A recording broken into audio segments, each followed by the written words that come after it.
Imagine opening your trading app and seeing calm markets. No chaos, no panic, just another quiet trading day. But sometimes the most dangerous moments arrive when everything looks peaceful. And right now, beneath the calm surface, something massive has already detonated inside the global banking system.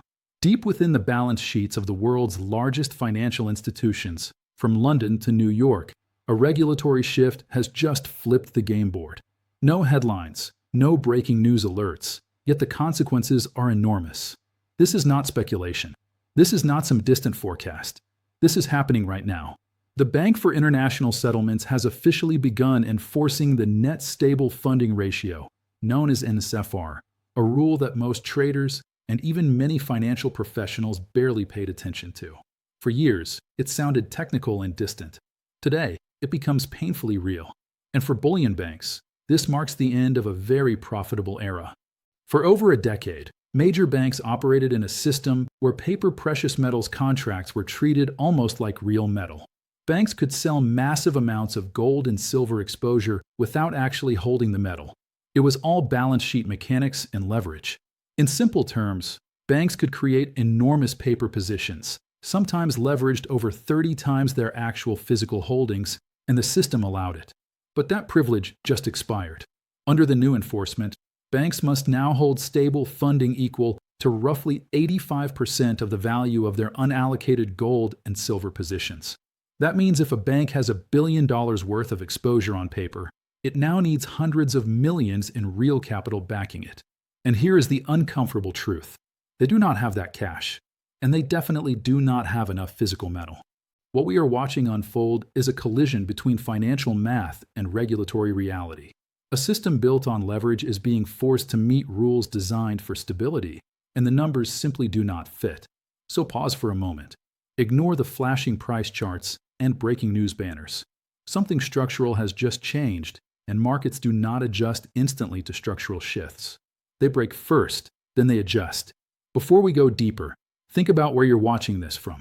Are you following markets from New York, London, Dubai, Singapore, or somewhere else entirely?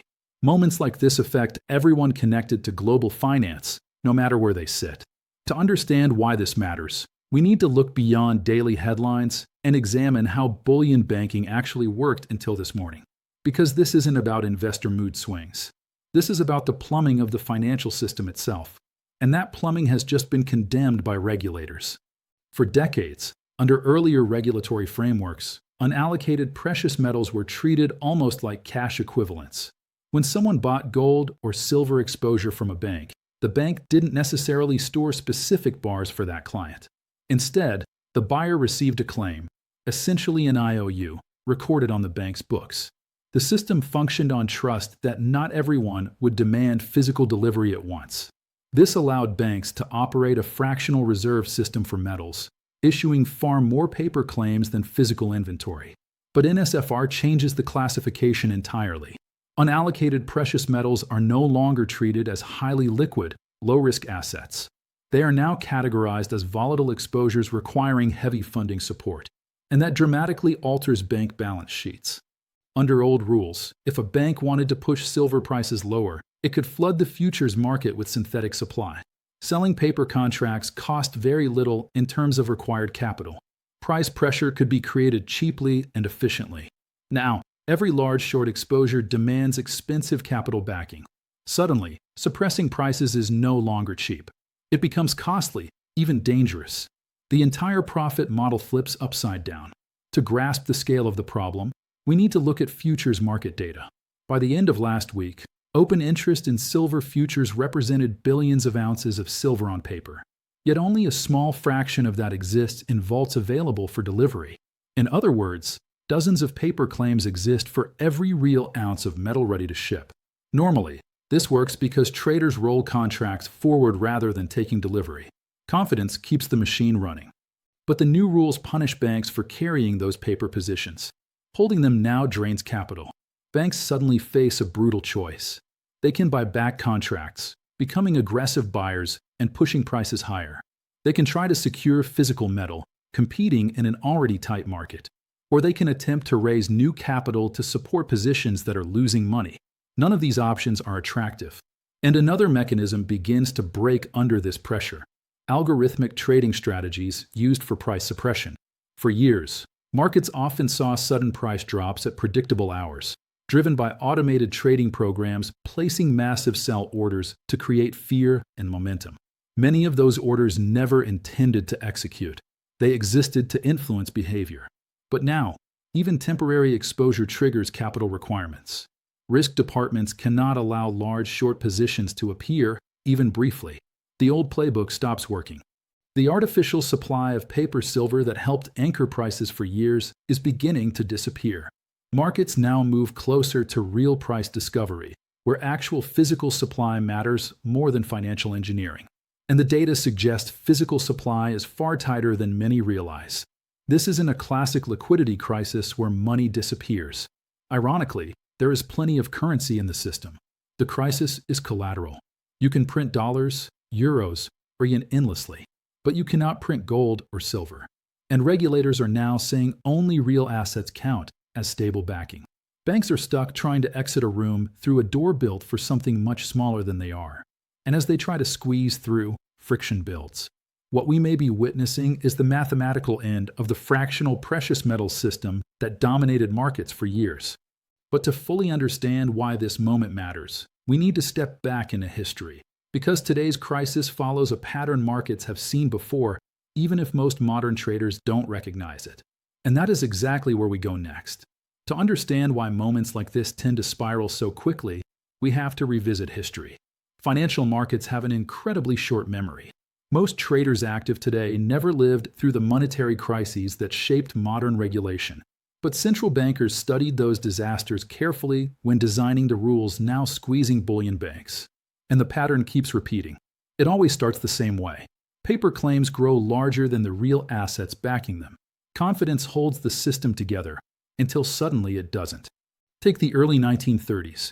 The United States banking system was collapsing under the weight of bad loans and shrinking reserves. Official history says the government restricted gold ownership to stabilize the economy. But the uncomfortable reality was simpler. Banks had issued more claims on gold than they physically possessed.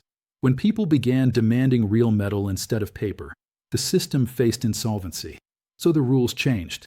Citizens were forced to surrender gold holdings, and shortly afterward the government revalued gold higher. In effect, paper promises were adjusted because physical supply couldn't meet demand. Fast forward to the early 1970s. The United States had promised foreign governments they could exchange dollars for gold at a fixed rate. But years of money printing and war spending meant there were far more dollars circulating than gold available to redeem them. Countries like France began converting dollars into gold, draining U.S. reserves. Then, in 1971, President Nixon shut the gold window. Officially temporary. In reality, permanent. Paper money was severed from physical backing. Again, rules changed when math stopped working. Now consider today. The names have changed, the technology has changed, but the core conflict is identical. Too many claims, not enough real assets. The difference this time is crucial. Instead of governments confiscating metal, regulators are forcing banks to stop creating unlimited paper claims in the first place. The pressure now hits financial institutions, not private holders. And unlike previous crises, regulators are not protecting short positions in precious metals markets. Historically, when silver prices spiked, exchanges raised margin requirements to cool speculation, often hurting buyers and helping banks reduce losses. Regulators typically sided with stability over market fairness. But today's enforcement works in the opposite direction. The new funding rules penalize banks for holding synthetic metal positions. The regulatory environment no longer shields aggressive short selling. Banks suddenly find themselves exposed. And while Western financial institutions were busy managing paper markets, another shift was happening quietly across the globe. Physical metal started moving east. Over recent years, central banks in countries like China and Russia steadily accumulated gold and silver reserves. Official import figures show enormous volumes of precious metals flowing into strategic storage. And this metal didn't vanish into jewelry stores. Much of it entered government and industrial stockpiles. Why? Because silver isn't just an investment. It's a critical industrial input.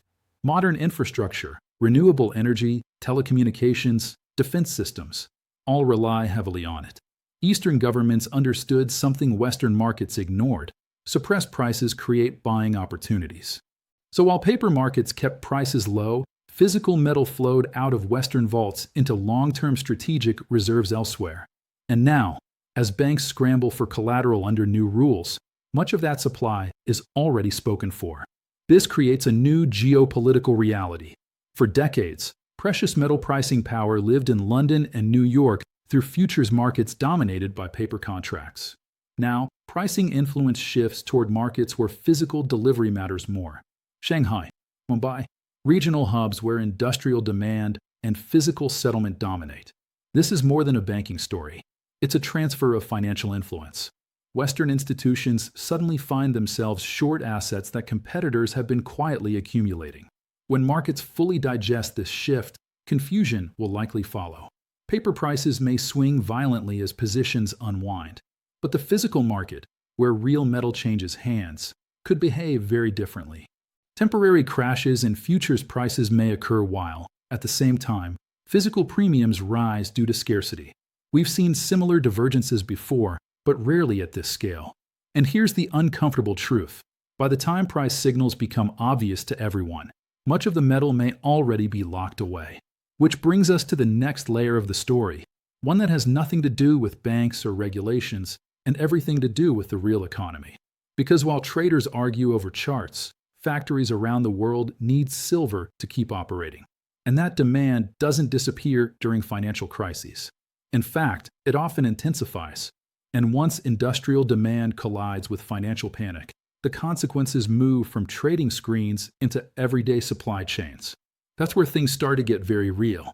And that is exactly what we examine next. Let's step away from financial engineering for a moment and look at the physical world, because markets ultimately answer to reality, not spreadsheets. Silver isn't just another investment asset. It is one of the most important industrial metals on Earth. Modern technology quietly depends on it in ways most people never notice. Every solar panel requires silver-based conductive paste. Electric vehicles use silver contacts across battery and control systems. Smartphones, medical equipment, data centers, satellites, and defense hardware all rely on silver's unmatched conductivity. There simply isn't a clean substitute that performs as well. And here lies the problem.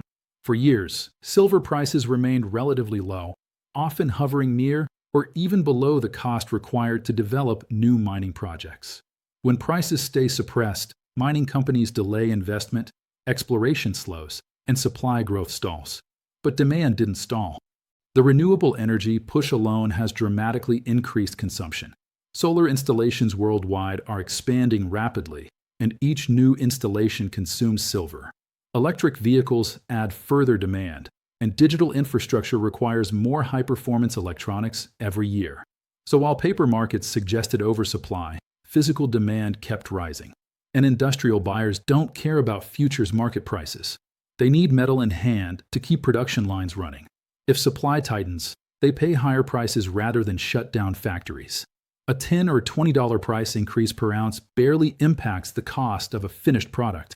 But for a bank holding enormous short positions, that same move can be catastrophic. And signs of strain are already appearing in wholesale markets. Refineries and major storage hubs have seen inventories decline. Premiums for large industrial silver bars are starting to drift away from quoted spot prices. Availability delays are becoming more common. Now look at what's happening closer to street level. Retail bullion dealers often act as early warning signals. When physical supply tightens, coin shops feel it before trading screens reflect it. Call a few dealers and ask about inventory. Many report shortages of popular silver coins and rounds. Delivery delays stretch weeks. Premiums above spot price continue climbing. On financial charts, silver may appear to trade at one number, but try purchasing physical metal at that price, and reality quickly disagrees. The difference between paper price and real purchase price reveals stress building underneath. This is how markets behave when confidence in paper claims begins to erode. We've seen versions of this before in extreme monetary environments. Financial assets rise nominally while purchasing power collapses. Official prices stop reflecting real-world scarcity. And now we're witnessing a split forming again.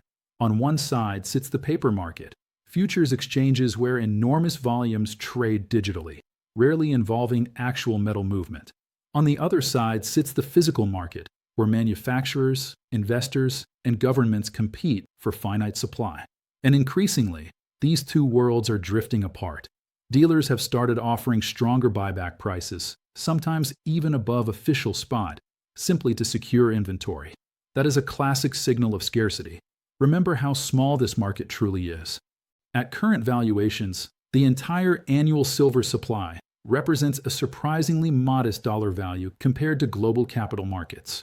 A single large corporation could theoretically absorb huge portions of annual production without straining its balance sheet. So imagine what happens if even a small percentage of global investment capital shifts toward physical metals seeking safety. There simply isn't enough metal available. Industrial users are already securing supply. Governments are building reserves. Long-term investors are accumulating physical holdings. And the only participants still relying purely on paper contracts may find themselves exposed if delivery becomes difficult. The message becoming clearer in physical markets is simple: possession matters. Screens can show numbers, contracts can promise delivery, but in tight markets, only actual ownership counts. And if acquiring physical metal becomes harder, price adjustments tend to follow quickly. Which brings us to the unavoidable question: if this pressure continues building, how does the situation resolve? Markets rarely choose gentle endings. They tend to snap toward resolution once stress exceeds tolerance levels. And as this historic day moves toward its close, several possible futures begin to emerge. And none of them look like the comfortable markets investors have grown used to. That is where we go next. So where does all of this lead? As markets process today's shift, we can realistically imagine three potential outcomes. Each path looks very different, yet all signal that the era of easy paper leverage in precious metals is ending. The first scenario is temporary stabilization. Central banks could step in, providing emergency liquidity to institutions under pressure. Money printing might temporarily calm markets, allowing banks to roll positions forward and delay the reckoning. In that case, prices might surge primarily because currencies weaken, not necessarily because metal becomes scarcer overnight. Silver could jump sharply as investors flee cash, pushing prices higher in nominal terms. But that solution only buys time. It doesn't fix the structural imbalance. The second scenario, and arguably the most likely, involves a forced separation between paper markets and physical markets. Exchanges facing delivery pressure might settle contracts financially rather than physically, paying investors in currency instead of metal. Futures contracts technically resolve, but holders never receive actual bullion. Meanwhile, the real-world price for physical metal continues rising as supply tightens. In this environment, charts may show one price while dealers charge something entirely different. Investors holding contracts might realize too late that exposure is not the same as ownership. The third scenario is the most dramatic. A global monetary reset gradually unfolds. As new financial alliances gain strength, commodities and hard assets play a larger role in trade settlement. Physical metals regain importance as trusted collateral, especially between countries seeking alternatives to currency dependency. In that world, precious metals stop being merely speculative assets and become monetary anchors once again. And in such a transition, price becomes almost secondary. Availability becomes the real issue. So what should individuals take from all this? The lesson is not panic, but awareness. Paper prices on screens can move rapidly in both directions, often disconnected from physical conditions. Investors need to understand the difference between financial exposure and actual ownership. Those who already hold physical metal may choose patience rather than reacting to short-term volatility. Those considering entry should recognize that availability windows can close faster than expected once momentum builds. Markets tend to offer warnings before major changes, but only those paying attention recognize them. This moment may represent one of those warnings. Because when financial systems adjust after years of imbalance, the transition rarely feels orderly. It feels sudden, even though the signals were visible long before. And that is why verifying information matters more than ever. Read the regulations yourself. Study the balance sheet data. Understand who holds risk and who holds real assets. Make decisions based on facts, not headlines. What we are witnessing may not simply be another market cycle. It could be the closing chapter of one financial era and the opening of another. And in moments like these, preparation always beats reaction. Stay alert, stay informed, and above all, stay safe out there. End of script.